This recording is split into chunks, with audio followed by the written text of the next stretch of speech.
Olá, Janaína. Tudo Tudo bom? bem? Que coisa boa Tudo te bem. ver. Nossa, me deu uma saudade tão grande olhar para você agora. É, para mim também. Morri de vontade de estar pertinho de você e te dar um abraço. Ei, meu Deus do céu. Tá tudo bem? Tá tudo bem, graças a Deus. Até entender como é que funciona tudo aqui, a gente vai levando, né? Não, Deu certo. tá tranquilo. Tá tudo bem aqui, só vamos esperar uns 5 minutinhos aqui. Nem isso tudo, só mais um pouquinho que o pessoal vai... O Instagram vai avisando o pessoal. Tem bastante gente aqui dando boa noite, muita gente participando conosco aqui. Liana, eu estou muito feliz. Eu também. Hoje o papo é pânico, e pânico é o máximo, né, Liana? Pânico é o máximo. Então, vamos lá. Liana, eu queria muito te agradecer por você ter aceitado participar aqui comigo. Eu estou muito contente com tudo que na verdade, essa pandemia me mostrou uma nova faceta, assim, né? Da gente fazer essas lives e aprender muito. Eu costumo dizer que as minhas aulas, elas vão melhorar muito depois dessas lives, porque a cada live eu aprendo mais, né? Nossa, que Então, legal, é. tá muito bacana. E Ó, você faz toda semana, né? toda semana. Aqui, te deram um alô Legal. lá do México, viu? Oh, Mandando um abraço. Tem gente do México aqui assistindo a gente. oh, Um abraço obrigada. aí para todo mundo. Um Então, abraço para todo mundo aí também no México. a gente tem feito todas as quintas aqui a live, né? Com pessoas de peso. Estou muito feliz por você ter aceitado participar e tá compondo esse time aí com a gente, né? Então, em nome do Grupo de Estudos em Forra de Cultura aqui da Universidade Federal de São João del Rei, que você já conhece, já esteve aqui conosco, eu agradeço demais por você estar aqui com a gente. Tá bom? Muitíssimo obrigado mesmo Muito de obrigada. coração para a gente falar daquilo que nós duas adoramos, né? E eu aprendi a amar pânico com você. Não, você já amava Pânico antes de mim.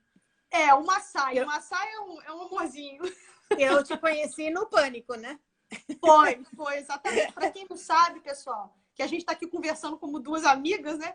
Mas a doutora Eliana foi minha co-orientadora no doutorado, né? Então, eu trabalhei com Massai no mestrado e quando eu estava fazendo a apresentação do meu resumo do mestrado na SBZ, ela estava na plateia. E eu me lembro que eu tinha visto. E na época não tinha internet, Facebook, nada dessas coisas, não. Eu tinha visto a doutora Eliana num Globo Rural. E aí eu lembro do rostinho dela, assim, eu falei, meu Deus, a dona do capim entrou, danou-se tudo agora, né? Que eu vou ter que falar com ela aí. E eu comecei a ficar nervosa. Aí eu fiz a apresentação, depois no final, né? Quando eu tava no pôster, ela me procurou. E aí ela, né, vamos trabalhar com pânico. Eu falei, vamos embora. Aí o professor de Lermando, na época, aceitou, né? Falou, então vamos fazer. E aí fui trabalhar com melhoramento, fui lá para Embrapa de Corte, foi uma experiência fantástica, não só pelo doutorado, mas por ter conhecido a Eliana e ter visto essa pessoa maravilhosa que ela é. Gente, para quem não conhece, não é exagero. Tá? Ela só não é, ela é, além de ser a mãe dos pânicos, ela é uma pessoa maravilhosa, mas nós não estamos aqui para falar sobre isso, né? Obrigada, porque agora eu não posso mais dar entrevista, que eu vou chorar, né? Ah, não! Não chora, não pode chorar. Tá? Mas eu estou muito feliz que eu me falei assim, Obrigada. meu Deus, eu vou fazer uma live com uma das minhas grandes mentoras. Vai pro Lattes. Essa tem que ir pro Lattes também, porque eu estou muito feliz de você ter aceitado. Gente, é que vocês não sabem também que a Janaína, vocês sabem, é uma pessoa maravilhosa. Eu sou muito grata dela ter aceitado trabalhar comigo. Foi muito bom. E a parceria que a gente fez é eterna, né? Até hoje, né? Amizade eterna também, junto, né? exatamente. É Até isso. hoje, a gente não só em relação às publicações, mas na vida também a gente conversa muito, é muito bacana. Muito legal mesmo. Estou muito feliz de você estar aqui. Humberto, Obrigada. um abraço para você. Então, vamos lá, doutora Eliana. Eu sempre pergunto para todo mundo que vem aqui para contar um pouquinho, rapidamente, para a gente sobre a história de como que chegou a trabalhar com forra de cultura. Como é que você foi parar na forra de cultura, né? Que você fez agronomia, tinha 1000 possibilidades e você foi parar na forragem. Como é que foi isso? Acho que porque meu irmão tem uma fazenda, né? De gado de leite. E eu, apesar de eu ter passado a infância desde os 5 anos na fazenda, eu não tinha muito contato com os animais. E aí, quando eu estava assim no terceiro ano, antes disso, eu tinha falado assim, eu não vou fazer nenhuma matéria de zootecnia, porque senão vão achar que eu quero trabalhar na fazenda, sei lá, né? A fazenda Não do vai irmão dela, achar. todo mundo sabe qual é, né? Como é o nome? A Grindos, não é isso? A Grindos, é uma das maiores produtoras de leite do país, né? Isso. Aí eu falei, então não vou fazer nenhuma matéria. Mas quando chegou no terceiro ano, eu vi que eu gostava mesmo de zootecnia. E aí, então, comecei a me interessar, mas assim, eu não tinha muito manuseio com os animais, né? Falei, bom, onde que eu posso trabalhar com os animais sem ter contato direto com os animais? E aí eu me apaixonei pelas gramíneas, né? E aí fez Uma passagem é a coisa mais linda que tem. Eu acho assim, Ah, é? maravilhoso. Eu acho lindo, lindo, lindo, Eu lindo, acho lindo. também ver o solo coberto, assim, com aquele Uhum. pasto bem manejado. Nossa, e quando Tanzânia tá florescendo, assim, é uma coisa assim maravilhosa, aquela corzinha meio arroxeada, assim. Mas, gente, isso aqui é papo de forragete, né? Esse negócio de se você chegar pro pessoal da orquídea, eles matam a gente. Mas eu falo com meus alunos que as flores dessas gramíneas, quando você coloca na lupa, é mais bonito do que flor de orquídea. Eles morrem de rir, mas eu acho. Não, eu não chego a esse ponto, mas tudo bem. Mas sorte nossa, então, que você foi para essa área do melhoramento de pânico, né? Foi para a Embrapa. E aí, gente, a doutora Eliana, ela é responsável hoje junto com o doutor Matheus, né? Na Embrapa Gadcor. Isso.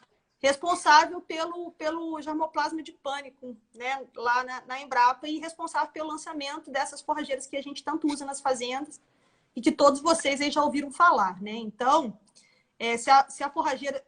Você tem noção do que está acontecendo aqui agora? Que se o Mombaça está na sua propriedade, se o Zuri está lá, a gente deve muito a essa pessoa que está aqui do outro lado, né? Eu estou muito feliz de estar podendo falar isso para vocês.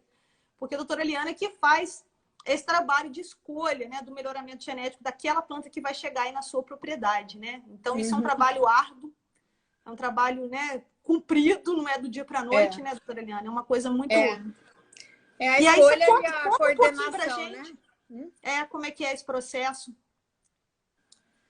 Então, para começar, eu acho que falar isso, eu acho que eu tenho que falar realmente, você falou em germoplasma, né? Então, muita gente já sabe, mas enfim, com o público, eu não sei, o público está aí, né? Para você fazer um bom programa de melhoramento de qualquer coisa, você tem que ter uma amostragem grande do que existe na natureza, né? E então, esses genes tem que ter, né? E toda planta nasce em algum lugar do mundo. Então, o pânico máximo ele veio da África e graças aos franceses, eles foram lá e coletaram essa coleção. E aí, justamente, eu fui contratada quando a coleção veio para o Brasil. E eu fui contratada para trabalhar com um francês que estava trazendo a coleção para o Brasil. E então eu peguei desde o início, né, a avaliação de todo esse banco de genes, né? Nós recebemos 426 tipos diferentes de pânico máximo e também plantas que permitem o cruzamento com esses materiais, que a gente chama de plantas sexuais, né? E aí comecei então desde então, né? Você perguntou como que faz, né? Aí você iniciou esse programa de melhoramento, né?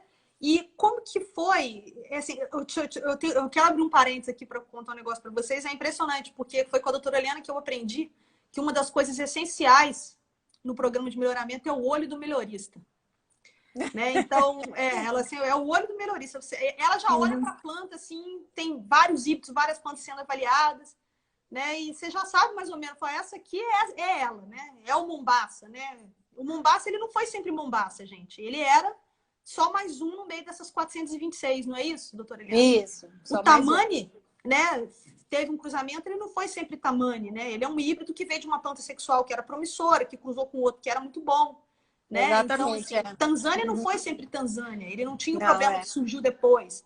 Né? Então, ele era só um número a mais. Né? Então, como que é esse processo de escolha? O que acontece para poder o Mombaça chegar na propriedade, né? Para o Zuri chegar agora, para o Tamani chegar?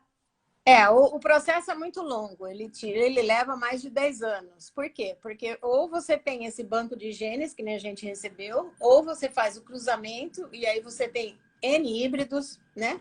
Às vezes na casa dos 1000 híbridos. E aí, entre aqueles 1000 híbridos, você tem que detectar os que vão adiante. Né? Então, para isso, a gente faz experimentos em parcelas desses materiais, cortando, pesando a forrageira, dividindo em como folha, que é muito importante para pânico isso, né? Faz a qualidade, né? Aí seleciona também ver se é bonito ou não, se tem doença, se não tem. Hoje em dia, cada vez mais está surgindo mais doenças na nossa coleção. O negócio é impressionante como evolui isso.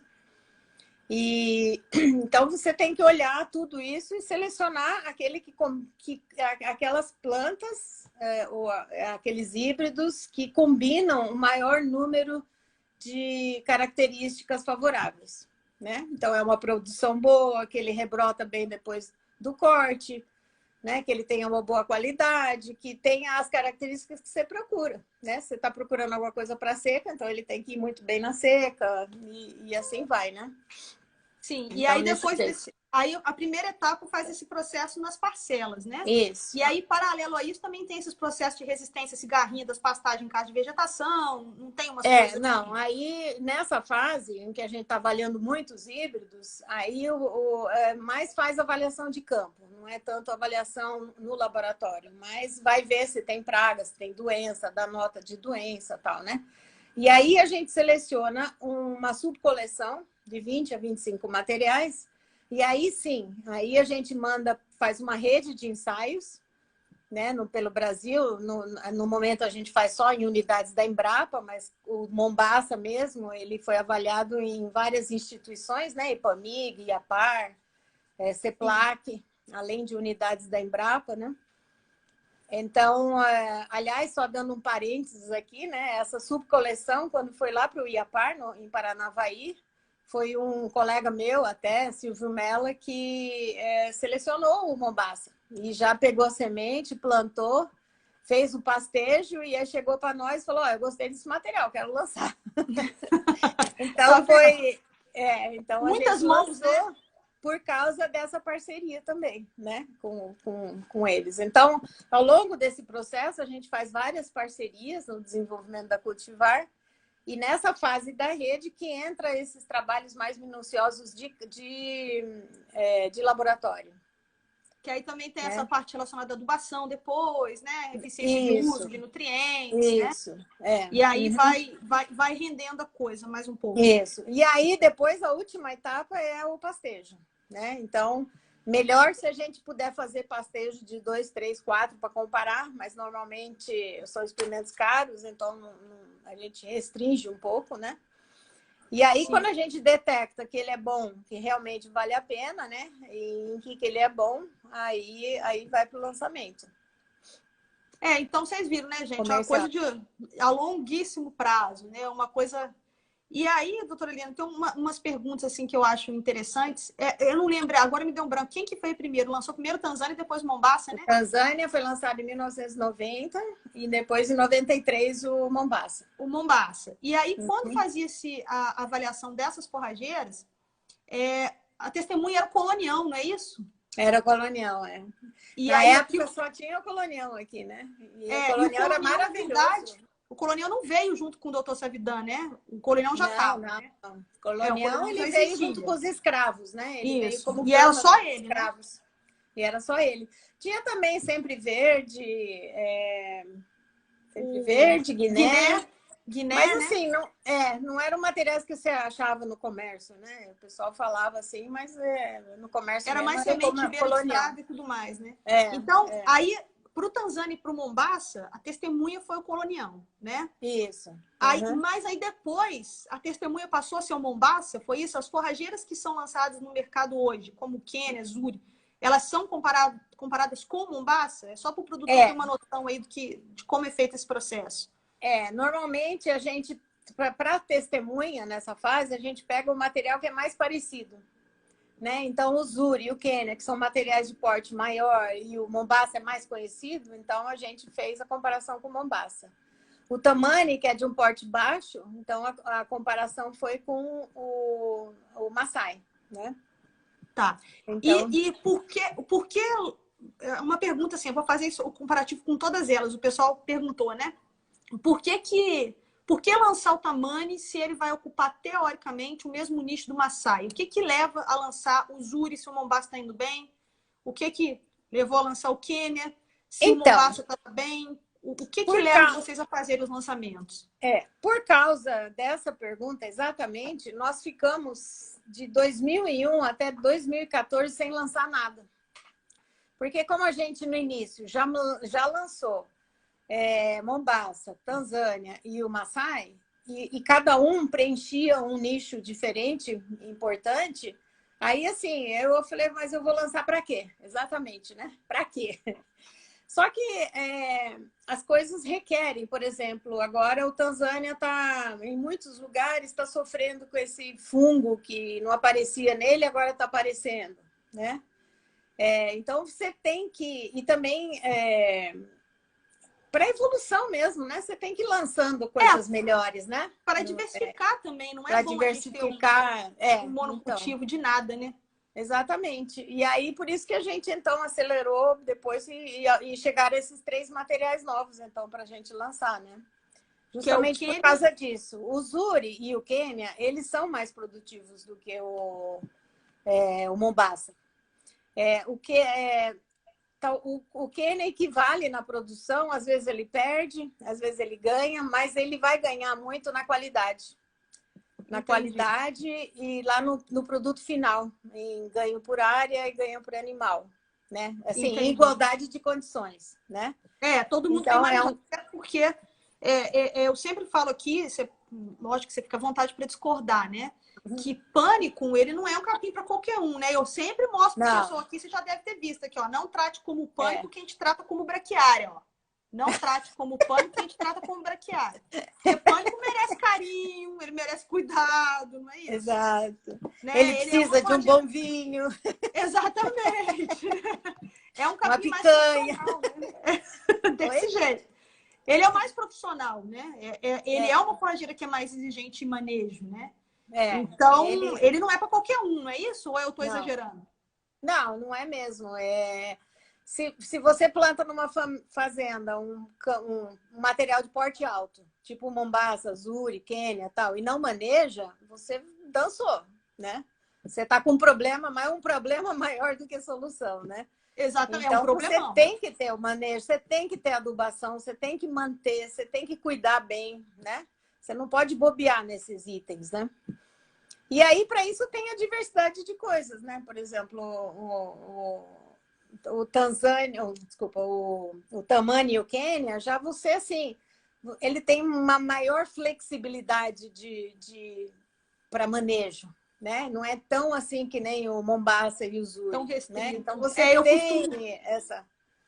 eu costumo chamar de docilidade, eu costumo falar que o Mombasa é um pouco menos dócil para o manejo, né? Eu já digo que o Quênia e o Zuri, até o Zuri é bem mais dócil para o manejo, né? Que é essa flexibilidade. Ele aceita um pouquinho, é mais aberto um pouquinho essas alturas de entrada, né? Verdade, para eles, né? Alguém perguntou aí se o Zuri produz mais que o Mombasa? Sim, né, Liana? Sim, ele produz mais. Em termos de ganho de animal, foi em torno de, nos experimentos nossos, em torno de 8% a 13%. A mais do que o Mombasa. A mais, O Quênia, então, só para poder captar o pessoal, o Quênia ganha também na qualidade, né? Então, o Quênia, ele tem uma qualidade melhor do que a do... Liana, já que você falou no Quênia aí, tem havido problema com o cigarrinho das pastagens no Quênia? Você tem tido esses relatos? Não. Você já escutou alguma coisa? Eu não. Eu escutei, mas eu fiquei meio assim, eu falei, gente, mas eu nunca ouvi relato de cigarrinho em pânico de uma forma geral, né? Antigamente tinha muito problema da marranarva, que é aquela cigarrinha da cana-de-açúcar, no Tobiatã. Antes dos nossos lançamentos, né? O Tobiatã entrou no mercado lá em 1973, né? O Tobiatã, ele veio da Venezuela, né? Foi no CIT que ele foi avaliado? Não, o Tobiatã, ele pertence à nossa coleção. E a Embrapa Gado de Corte recebeu ele foi lançado na África, recebeu ele na década de 70. E aí a gente passou para o IAC para avaliar lá. Aí o pessoal pegou e lançou. Entendi. Então, e aí... mas enfim, tudo bem. Mombasa é melhor que ele, né? Então, tá bom, melhor assim, né? Liana, o pessoal está perguntando aqui o comparativo em relação à fibra entre o Maasai e o Tamani, já que a gente já conhece um pouco esse problema em relação à digestibilidade do Maasai. O Tamani é muito melhor? O Tamani, ele é menos fibroso mesmo. Eu até tenho aqui, mas eu não sei onde é que tá. Vou procurar. Tem a cola aí? Eu boto umas colas aqui também, às vezes. Ixi, Ó, eu tô fazendo porcaria aqui no negócio. Eu vou botar pra fazer pergunta e já subi os negócios tudo aqui, pessoal. Nossa, mãe. O pessoal aqui que me acompanha sabe que eu sou meio ruim de mexer nisso aqui, Liana. Ah, é? É. Eita. Então, o Então, Luciano... não, desculpa.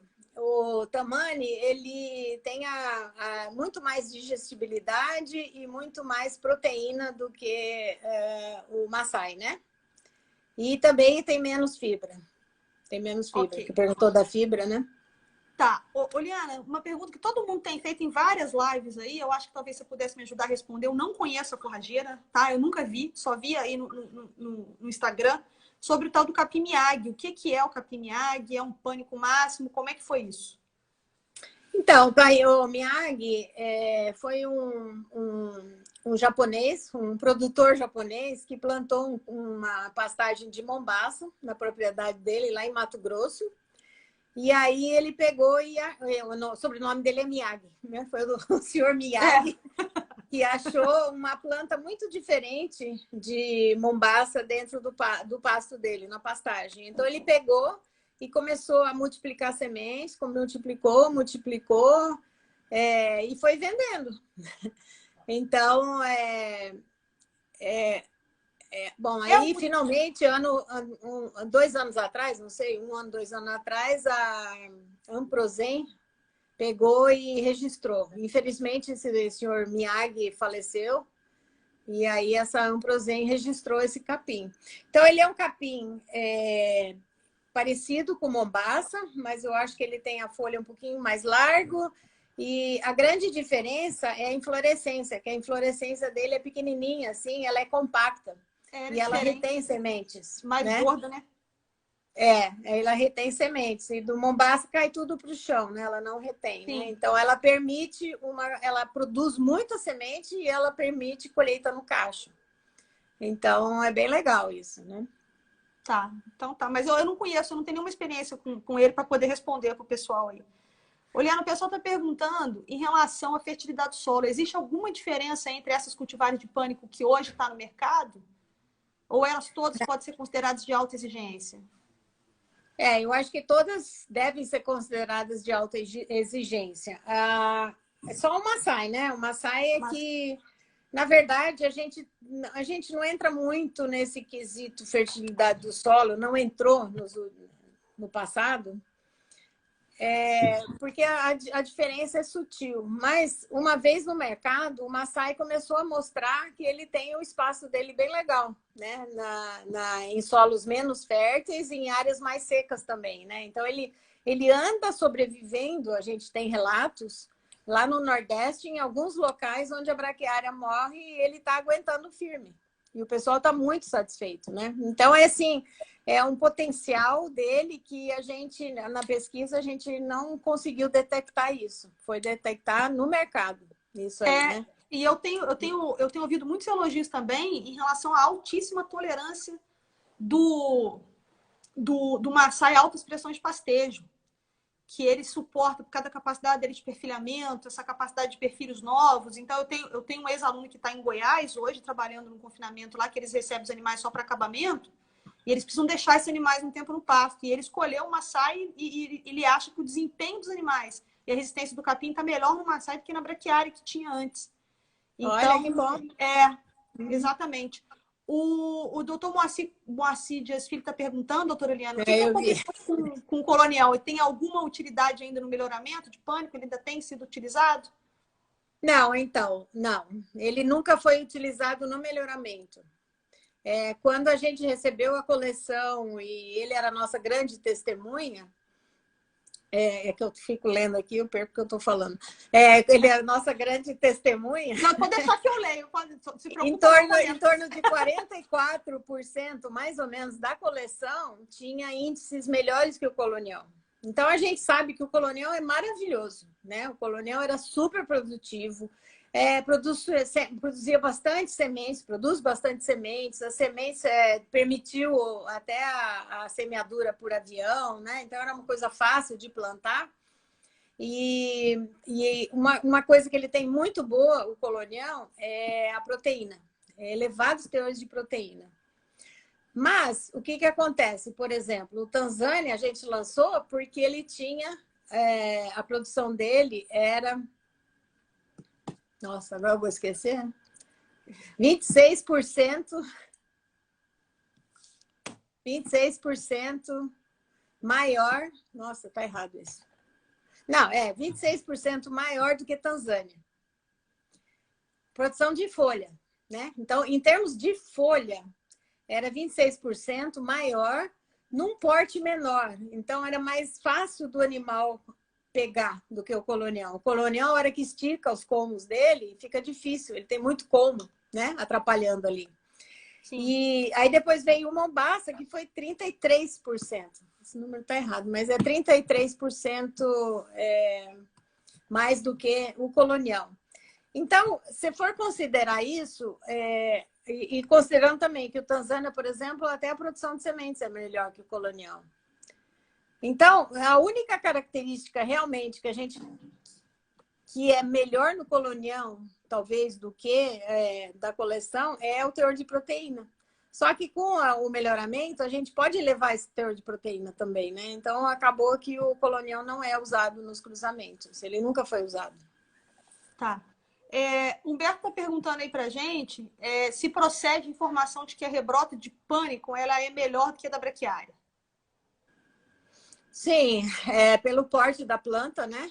A rebrota, em um dia, se a gente vê lá nos experimentos, nos campos, né? Quando a gente corta o colonial, o pânico, aí no outro dia a gente volta, ele já cresceu. Não precisa nem ser no outro dia. Eu morro de rir com os meus alunos, que a gente está fazendo os experimentos em vaso, que a gente tem uma parceria com a Embrapa e a Unipasta aqui na universidade, né, Liana? Eu tenho o prazer de participar desse processo, há muito tempo já que a gente trabalha junto. E aí os meus alunos cortam, e às vezes a gente faz análise aqui, gente, que a gente tem 200 vasos, 198, são 196 para ser mais específico. São 196 vasos que a gente avalia aqui de pânico, que a gente faz para alagamento, seca e tal. Aí quando os meninos acabam de cortar, o primeiro já está rebrotando. Já está, Já tem rebrota. Então isso aqui numa manhã, começou 7h30 da manhã, meio-dia, está rebrotando, né?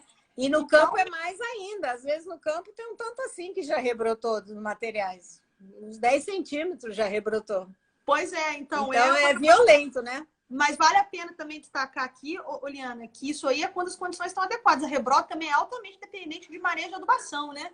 Ah, sim. Porque se você também tem um solo, porque a planta precisa ter reserva para rebrotar naquele primeiro momento, né? Isso. Ela tem que ter a reserva dela. Ô, gente, os cachorros vão começar, mas também a Eliana já conhece meus cachorros. E eu esqueci dos meus, eles estão quietinhos. Todo mundo aqui já sabe que os cachorros participam das lives.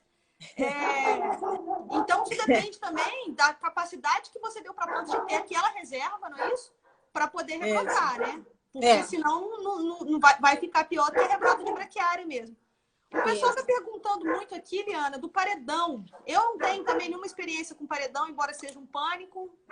Eu nunca trabalhei com paredão. Eu tenho o paredão no campo agrostológico, né? Ele está lá para mostrar para os meninos e tudo, mas eu não tenho experiência, não acredito que você também não, né? Eu já incluí ele no experimento nosso, que a gente chama de fase 1, que são as parcelinhas pequenas, né? Mas eu não tenho muita informação sobre ele. É uma pena que quando, por exemplo, ele não foi lançado pela gente, ele foi lançado pela Matsuda, né? E é uma pena que quando lança, sim, a Matsuda não põe, a não ser a Embrapa, os outros não põem muita informação, né? Do material. Então, não tem a origem do material, o que é, de onde que veio, como que foi feito, né? Isso não está acessível para as pessoas, né? Isso é muito ruim, isso. Também eles não fazem avaliações que nem a gente, para a gente poder falar, o material é assim, é bom nisso, é ruim naquilo, né? Isso é tudo muito comercial, né? Essas firmas fazem. Oliana, é verdade que o Zuri é um pouquinho mais adaptado ao alagamento? O Miguel está perguntando isso aí. Olha, eu tenho um experimento que foi feito lá no Acre, está publicado já, em condições de campo mesmo, né? Na época das águas e tudo. E o Zuri, ele equivale com Mombasa, Tanzânia, está mais ou menos no mesmo nível. Ele tolera mais do que os outros. Aliás, o Tammany e o Quênia não devem ser usados em locais que acumulam água no solo, porque eles Tem realmente alagamento. eles não aguentam. Não Mas aguentam aí mesmo. vale salientar que a gente está tentando, né, Liana? Estamos tentando encontrar uma cultivar que seja adaptada ao alagamento. Tentando a gente está, Exatamente, né? Eu vi Ninguém até pode uma dizer que não. pergunta aqui, lendo aqui, eu vi uma pergunta perguntando se a gente não vai ter um material para solos encharcados, né? Então, assim, a gente está nessa tentativa, né? Junto com a professora Janaína, junto lá com a Embrapa Acre, e acho que é só, né?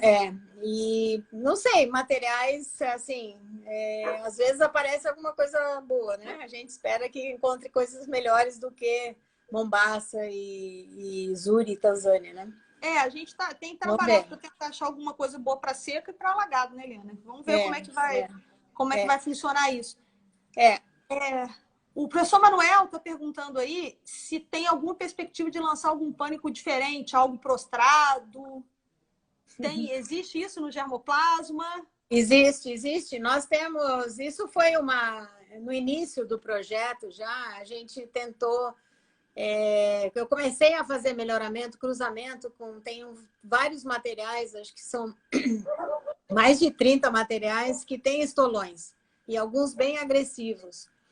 Só que a gente até lá no passado, na década de 80, plantamos um campo na Embrapa com um material estolonífero e não impressionou, vamos dizer, né? Não impressionou. O outro material que a gente tem, ele é muito sensível, ele não gosta de vaca, ele não gosta de fogo, ele não gosta de seca, ele não gosta de nada, ele gosta de sombra e água fresca, né?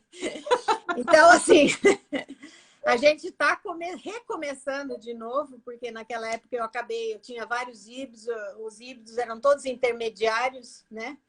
Ou seja, não eram nem tão prostrados e nem tinha tanta boa produção, que nem os pais, e eu acabei parando. Só que agora com o Matheus, né, que é um melhorista apaixonado em ser melhorista, nós vamos recomeçar isso aí. Ele já está fazendo uns cruzamentos, então, mas só que como eu falei, né, o caminho é muito longo, né, e eu não sei o quanto que a gente vai realmente colocar todas as nossas fichas nisso, né? Especificamente isso está muito no início e pode demorar ainda muito, né? Então vamos ter que esperar, né? Liana, uma pergunta que as pessoas fizeram aí é em relação à toxicidade para equinos, né? A gente tem tido muitos relatos, eu até comentei algumas lives aqui que no capítulo do pânico no nosso livro Plantas Forrageiras, né? O capítulo nosso, né? Meu, seu, do Matheus, a gente faz alguns relatos experimentais sobre a toxidez de pânico para equinos. O que você tem para dizer sobre isso para o pessoal aí? Então, infelizmente, eu não tenho nada. No início, antes do lançamento desses 3 últimos materiais, né, o pessoal ainda usa muito Mombasa e Tanzânia lá no norte do país. Então, a gente recebia muitos relatos deles que tinha morte de equinos, mas assim, um monte, o rebanho inteiro, né? Assim, e assim, a gente nunca conseguiu. É lógico que não é nada do capim, né? Vamos dizer, o capim por si só, porque senão morreria no Brasil inteiro e não só no norte do país, né? E tem muita gente que mantém equinos sobre pânico e não acontece nada, né? Então, é algum fator com o bioma, com alguma coisa que acontece lá no norte do país que deu, naquela época, as mortes dos equinos. Mas agora, eu não sei o que acontece. Não está vindo mais relato nenhum para nós. Não sei se o pessoal desistiu, o que foi, ou se não está morrendo, mas não está chegando essas informações assim. De vez em quando, um pouquinho, muito pontual, muito pouco. Eu estou te perguntando porque eu tenho recebido muita reclamação em relação a isso. Aqui na região já tive alguns relatos, né? E pessoas de outras localidades às vezes mandam para a gente alguma coisa. Principalmente com Mombasa e Tammany, né? Então, assim, eu posso estar errada. No Tammany? No Tammany. Eu posso estar errada, né? Mas, assim, eu evito. Eu sempre falo pro pessoal, se for fazer pro capim, pro cavalo, pega um Tifton, um corticross, que aí não tem problema, né? Essa que seria a recomendação, né? O que, Janaína, o que surgiu depois, até eu fui lá na Câmara dos Equinos, lá em Brasília, junto com o Cláudio Haddad, da Exalc, professor, porque ele dava ele dá muita consultoria lá para o norte do país. Então, a teoria dele era que o que causa essas mortes de equino é sempre quando o capim passa do estágio bom para pastejo. Então, quando ele passa do ponto, aí dá problema nos isso deve ter a ver com degradação de fibra, tipo que acontece com cana. Então, né? Eu não sei se eu acredito que seja isso, nessa questão da degradação da fibra. Eu não sei se no tamanho é isso também, mas aí tem que ver mais ou menos como que está sendo, quando que esses a mais entram, se ele já não passou do ponto, porque o tamanho é baixinho, é fácil passar do ponto, né? Sim, Então, né? O Marcos está comentando aqui que o tamanho, ele faz feno bom de tamanho. Eu tenho muitos relatos sobre isso, viu, Marcos? Também o pessoal está usando muito tamanho para poder fazer feno. Liana, perguntaram aí a questão da ploidia, né? Só para a gente responder especificamente essa pergunta, se assim como braquiária, pânico também tem que fazer duplicação dos números de cromossomo para permitir o cruzamento. Só para explicar aí quem perguntou. Lá na natureza, lá na África, no local de origem, as plantas que permitem cruzamento, elas são diploides, são que nem o ser humano, tem uma cópia de cada cromossomo do pai e da mãe, né? As plantas apomíticas que estão no mercado, que pode cruzar com elas têm duas cópias, elas são tetraploides. Desculpa, duas cópias, duas de cada. Duas de cada dá 4, né? 4 cópias de cada. Só que as nossas plantas sexuais que a gente tem aqui, a gente não tem as diploides, elas já são todas duplicadas. Então, nós não precisamos fazer nada disso aí de duplicação, isso aí não. Já está tudo prontinho. Tá. Liana, o pessoal está perguntando aqui qual seria, então, dessas cultivares que hoje estão no mercado de pânico, a mais que seria mais adaptada ao sombreamento e também às regiões mais frias, como o sul do Brasil. As da região de frio, que eu tenho mais informação, assim, Mombasa, Zuri, Tamani e Quênia. Elas se mostraram melhores, né?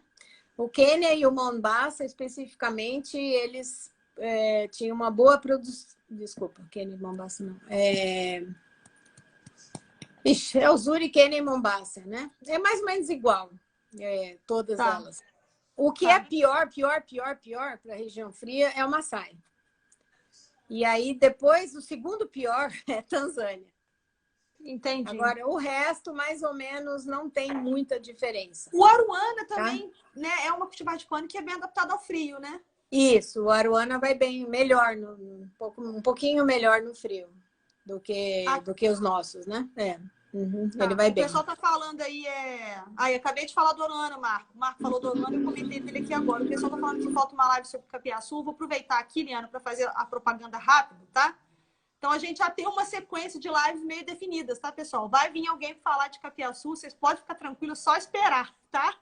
Aí eu já vou aproveitar para avisar para vocês que na semana que vem, quem vem conversar conosco é o professor Patrick Schmidt, ele vai falar de produção de silagem para pequenas propriedades rurais. Eu acho que isso aí é importantíssimo, porque todo mundo só fala de silagem para grandes propriedades, nós vamos falar especificamente para pequenas propriedades, né? Tanto para quem é produtor pequeno ou para quem vai dar assistência para as pequenas propriedades. E depois, Liana, você sabe quem vai vir fazer uma live com a gente aqui? A Cacilda. A doutora Cacilda. Hoje nós vamos falar de braquiária. A doutora Cacilda Vale vem conversar conosco aqui e depois nós vamos falar de capiaçu. Tá, pessoal? Isso. Então pode ficar tranquilo que nós vamos tentar fazer o que a gente puder. Liana, o que você acha do futuro no melhoramento do pânico? Vai continuar com a seleção Maasai ou os híbridos vão ter mais lugar a partir de agora? Como é que você falou? Vai continuar o quê? Os híbridos, vai continuar essa seleção massal para poder escolher a partir do germoplasma ou os híbridos é que vão ter mais lugar? Não. De agora em diante são os híbridos, né? A gente já está explorando bastante bem esse nosso banco de germoplasma, né? A gente ainda vai continuar explorando para gerar os progenitores, né?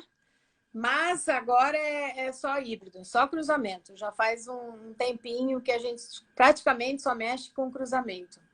O Quênia e o E tamanho estão aí para assim, isso, né? o que tem que falar assim, é que a espécie pânico máximo é uma espécie muito plástica. Né? Você vê, os capins eles vão de norte a sul do Brasil, né? Vai lá no norte, vai lá no sul, no nordeste, de repente vai bem. E então ele. Não, inclusive tem um comentário aqui, tem uma pessoa que comentou aqui que acha que na seca o pânico ele tem um melhor resultado do que as braquiárias no Nordeste. Foi a primeira vez, inclusive, que eu ouvi isso. Não sei se você já tinha escutado isso. Alguém passou, não lembro quem foi, gente, quem foi, dá um alôzinho aí. Que escreveu por que os pânicos, às vezes, na seca estão indo melhor que a braquiária. Então, os pânicos eu também esse não comentário. sabia. A gente tem relato do Maasai, né? O Maasai que está surpreendendo, assim, nessas condições, né? Mas então, aí voltando, né? Então, como é uma espécie muito plástica, o nosso banco de germoplasma tem genes para tudo. Né? Então, quando você falou, vai ser, a gente vai usar ainda, porque a gente tem várias pesquisas que a gente ainda tem que fazer para descobrir os futuros progenitores para o que a gente quer. E a gente tem para tudo, né? A gente tem fonte de variação, então, para seca, para solo encharcado, tem para retenção de sementes, quem, né, se quiser colher do cacho, igual o Miyagi. Então, tem, assim, várias frentes, estolonífero, né, que são os prostrados, que foi perguntado aqui um pouco mais cedo. Então, assim, o futuro realmente são os híbridos. E são os híbridos nessas direções todas que eu falei agora, né? O pessoal falou aí, o pessoal acabou de confirmar que realmente é na seca.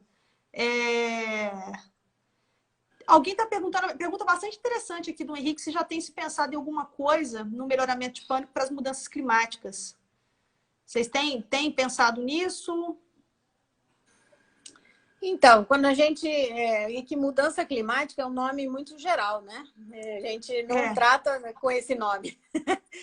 Mas, assim, o que a mudança climática implica, né? Ela implica, pelo menos os relatos que a gente viu da Embrapa aí, que aquela região nordeste, por exemplo, vai ficar mais quente, né?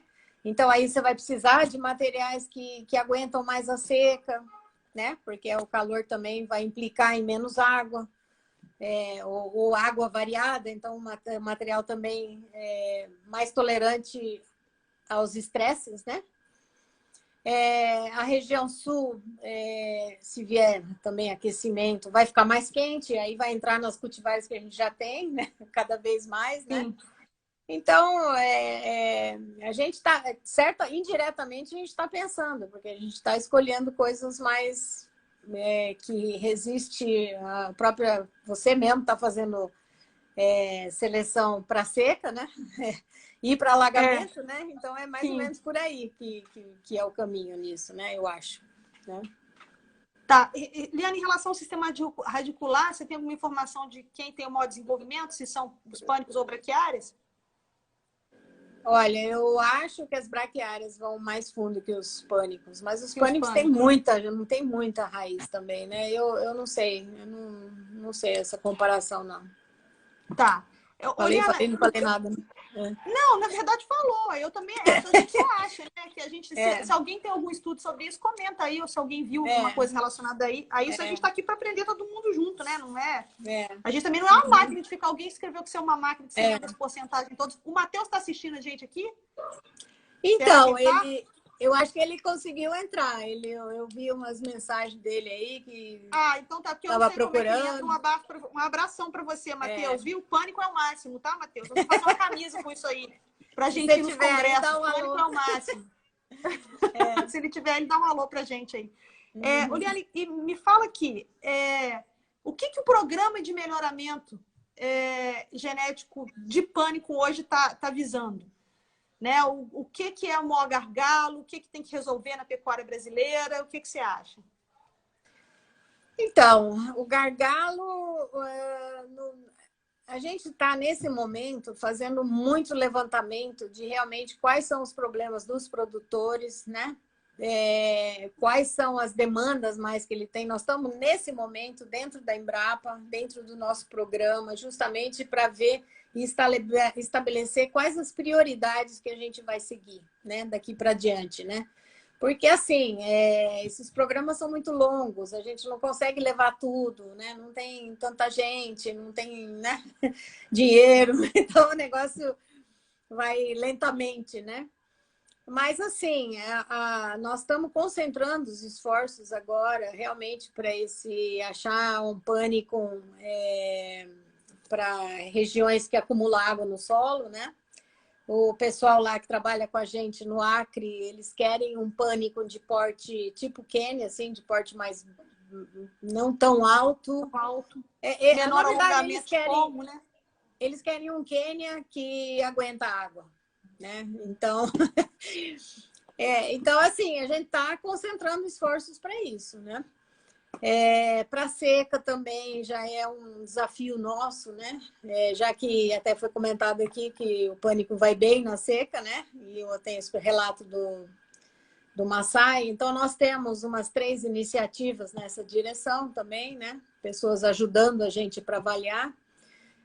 O que acontece? Essas estresses, assim, nós, dentro da nossa unidade, nós não temos condições de avaliar, nem de fazer experimentos em caso de vegetação. O negócio não tem Nós não temos um fisiologista lá ainda, né? A gente precisa de um profissional disso, né? Então, a gente também depende de pessoas que nem a Janaína, você que avalia em caso de vegetação, e pessoas que avaliam no campo, né? Então, tem que ser nesses locais. E aí a gente, né, nos locais de seca, nos locais de acúmulo de água, né? Então, aí tem que... aí depende muito da mão de obra que eles têm disponível também. Então, o negócio não é fácil, né? Eles também, cada local tem o seu programa, tem a sua prioridade, né? Então, eles empenham bastante nisso, né? Tá. Então, principalmente isso, eu acho. Cultivares de pânico para ILPF. A gente tem visto que tem bastante gente trabalhando com isso, né? E tem até tido bons resultados, né? Eu tenho trabalhado muito com pânico aqui em consórcio com lavoura. Agora mesmo eu estou com um experimento que eu acabei de colher. Acabei não, né? Colhi o milho na época da colheita com Quênia. O Quênia está muito bem, né? O Tamani, quando eu fiz a semeadura, eu fiz em sistema de integração lavoura-pecuária, ele foi muito bem. Então, acho que dá para a gente falar que ele também serve, né, Liana? Eu acho que dá. Teve até a pergunta sobre o sombreamento lá, né? Eu acabei não falando, né? Mas os capins, de um modo geral, eles vão bem embaixo. Não sombra muito intensa, né? Eles vão bem, né? O problema é que quando a sombra começa a apertar demais, o capim ele sempre responde na parte aérea, ele vai ficar bonito, só que a raiz vai morrendo, né? Ele tem pouco nutriente, toda a fotossíntese dele, toda a energia dele vai para a parte aérea, né? Então, o que isso compromete? A persistência, né? Então, eu não sei dizer, por exemplo, que capins que vão melhor nessas condições de LPF, né? Porque você falou do F, né? Da floresta. Mas ILP, por exemplo, todos têm resultados muito, muito bons. Até com o Zuri tem resultados bons. Que o Zuri, depois da soja, quando você planta a soja de novo, ela tem índices melhores até do que o lugar que não tinha o Zuri. Né? Então, lógico que numa integração, um material que nem o Tamani, ele é mais fácil de ser dissecado do que um Zuri, né? Do que um Mombasa. Né? Mas dá também, né? Então, tudo depende da metodologia, né? Do manejo que você dá para o capim. Como que vai ser? Tá. O Luciano está perguntando, eu até vou tomar liberdade um pouco de entrar um pouco nessa resposta também. Ele está falando que muitos produtores têm muita dificuldade de escolher Mombasa, Zuri, Tamani. Se existe um sumário, né, em que está um resumão sobre isso, para tal condição, né? Eu vou entrar um pouquinho na resposta, Liana. O livro Plantas Forrageiras trata muito bem disso, né, Liana? A gente consegue a gente colocar... incluiu aquelas perguntas, a gente consegue ter umas indicações, né? Por exemplo, capim Tamani, e Maçai mais baixo para ovinos, né? O capim tamani tem tido resultados muito interessantes com ovinos, né, Eliana? Não só aqui comigo, mas outras pessoas também estão muito interessadas em trabalhar, né? E assim, qual que é melhor para gado de corte, qual que é melhor para gado de leite, né? E eu não sei se você concorda, Eliana, mas tudo isso vai depender do produtor, né? Exatamente. Isso depende muito da capacidade que tem o produtor de fazer esse manejo, né? Uhum.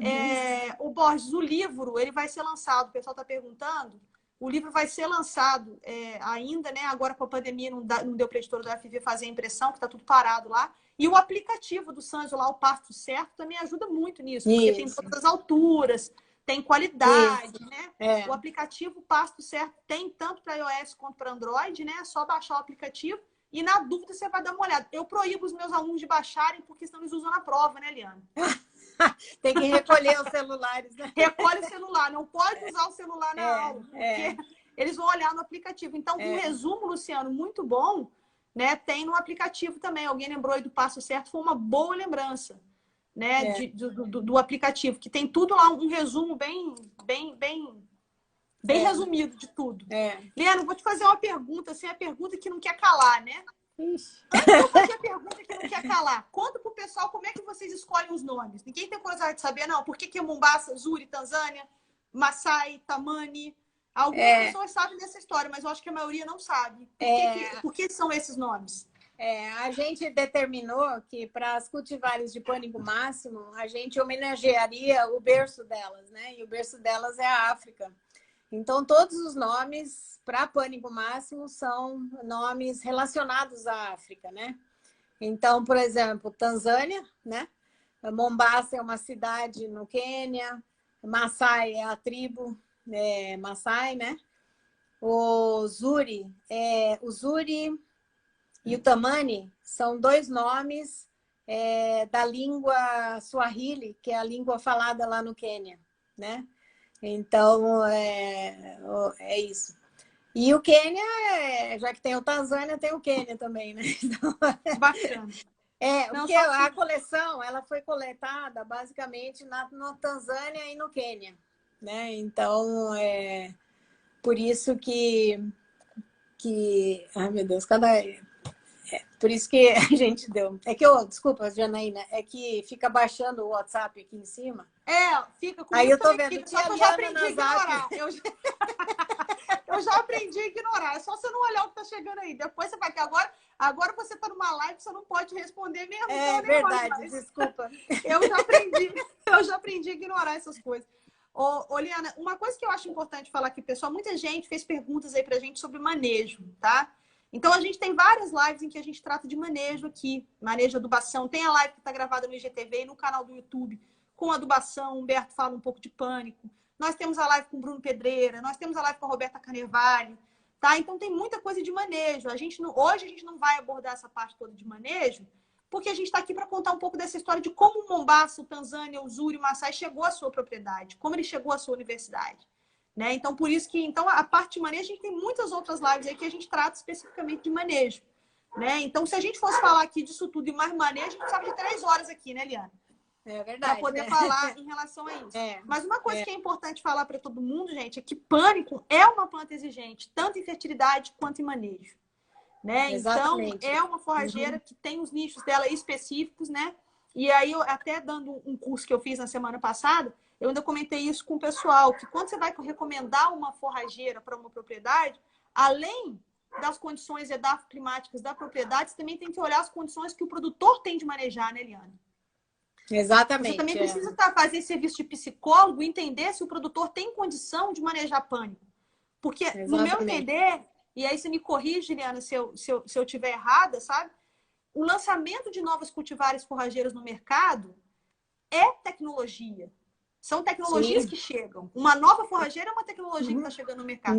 Então, se você faz uma recomendação tecnicamente correta, mas para um produtor que não vai atender o capim, você está queimando a tecnologia. Aí você fala, não, Janaína, mas o solo dele tinha uma certa fertilidade, a área não era de morro, era uma área que não tinha declive acentuado, era plana, tinha tudo para o Mombasa dar certo. Não deu certo porque o cara não merecia o Mombasa, né, Liana? Porque o cara não merecia o Zuri, porque é mais difícil, não é? Então, além de Exatamente. você ter que ver os aspectos técnicos, é importante que, para recomendar o pânico, você também veja o aspecto relacionado à capacidade do produtor, tá? Exatamente. Se o Então, produtor vai assim, estar lá acompanhando, se ele tem alguém que acompanhe legal, que saiba manejar, tira o animal, põe o animal, exatamente. respeita a adubação de reposição, né? Então, Porque tudo é isso, enjoado. né? Uhum. É mais enjoado que braquiária, não adianta. Ele tem uma Isso, é. flexibilidade de manejo menor do que a braquiária, gente. Isso aí é. Não Isso. adianta a gente dizer que não, né, Liana? A flexibilidade de Não, manejo dele é bem é, menor. Né? Inclusive, o é, pessoal está perguntando aí de Mavuno, de Convert. Nós não vamos tratar disso agora, porque a gente não vai falar de braquiária. Vamos deixar a braquiária lá para a live da braquiária, né? isso. É. Né? Ô, Liana, então eu vou fazer a pergunta que não quer calar. Você tem algum queridinho? No momento, não. É... Nenhum deles você fala assim, eu prefiro o Ah, Nobasa dos lançados? dos lançados. Ah, todos eles são meus queridos, né? Ah, assim não vale. Mas, Assim não assim, vale. eu gosto muito do Quênia. Kênia. Além de todos serem meus queridos, eu gosto muito do Quênia. Eu acho ele um capim muito bonito, muito Ele é bonito. produtivo, boa qualidade. Eu acho ele top, top. Ah, o Orlando respondeu aqui já. Kênia, ele já respondeu. Provavelmente ele já sabia. Ele tá falando aqui que é um prazer sempre te ouvir falar. Eu também gosto, viu, Orlando? Adoro ouvir ela falando. Aí eu vou Obrigada. contar o meu. Eu prefiro o tamanho. Todo mundo já sabe. Até na hora de comer eu preferi ele, porque eu experimentei todos. Eu gosto mais do tamanho. Você fez que nem aquele filme do cara que pegou e... Aquele lá. É tão macio, tão Eu macio fiz que a gente... daquele jeito lá, não, mas eu fiz. Deixa eu ver o que você tá. Transgenia, tem alguma perspectiva para isso, Liana? Não, no momento a gente não, ninguém está fazendo nada de transgenia. Então Para tá, só fazer para responder. transgenia, a gente tem que começar a fazer negócio de calo, in vitro, né? Precisa tudo isso. E a gente nem está dominando isso aí ainda. Então, Não tem a técnica, não tem pessoal, não tem dinheiro. Não, não. É Ainda muita não. coisa. É muita coisa envolvida nisso tudo. É. A gente já tá para encerrar, Liana. Antes de eu terminar aqui, eu queria deixar um minutinho aí para você fazer uma consideração final aí sobre todo esse processo de melhoramento e lançamento de cultivares de pânico. Ixi, agora você me aperta, hein? Não, tudo bem, ué. Bom, todo esse trabalho, eu acho, que envolve bancos de germoplasma, eu acho que é um trabalho assim, maravilhoso, porque a gente está estudando o que a natureza já oferece, né? Então, é um trabalho maravilhoso e todas as plantas têm seu germoplasma, né? Então, isso é uma coisa muito legal. Também, assim, você tem a possibilidade de fazer um cruzamento, né? Principalmente se for um cruzamento mais fácil, que nem o nosso, né? Que você não tem que ficar indo lá de madrugada e tal. E tendo essa possibilidade de seleção e uma equipe boa, que nem nós temos lá na Embrapa Gado de Corte e na Embrapa de modo geral, né? E as instituições parceiras também, tipo a Janaína, é uma coisa, é maravilhoso. E eu sou muito abençoada de ter caído nesse meio, de ter caído trabalhar com isso e ter feito tantos amigos nessa jornada, né? Também, né? É muito bom, é muito prazeroso. Né? E o resultado é um ganho a mais, né? Mas o ganho mesmo para a gente é toda essa trajetória. É o processo, né? E o processo. Liana, eu tô muito feliz de ter feito essa live com você. Ô, gente, não foi fácil, não, tá? Foi um custo. Ela tentou resistir aí comigo, mas eu ficava insistindo porque eu sou chata, ela sabe que eu sou. Então, assim, eu tô muito feliz de ter colocado você aí para falar para as pessoas que seguem a gente aí na página. Né? E assim, eu sou suspeita para falar de você e de tudo que o pânico, né? De tudo que a espécie representa para mim, né? De tudo que eu tenho trabalhado com o pânico durante todo esse tempo. Então, eu te agradeço demais e desejo para você tudo de melhor e que você continue aí colocando no mercado essas plantas que fazem tanta diferença na nossa pecuária. A live vai cair. Pessoal, obrigada, pessoal. Obrigada, Janaína. Coração, ó. Obrigada. Muito obrigada, tá? É sempre bom conversar com você. Passou muito rápido, a gente quase que se fala diariamente. Mas, né? Agora já quero fazer outra. Pois é, tá vendo? Ó, porque acaba muito rápido. Então, todos vocês que acompanharam a gente aqui, pessoal, muitíssimo obrigada, tá? Liana, Não tô de hipocrisia nem nada disso, mas você sabe o quanto você é especial para mim e o quanto eu te adoro. Muito obrigada, minha mentora querida.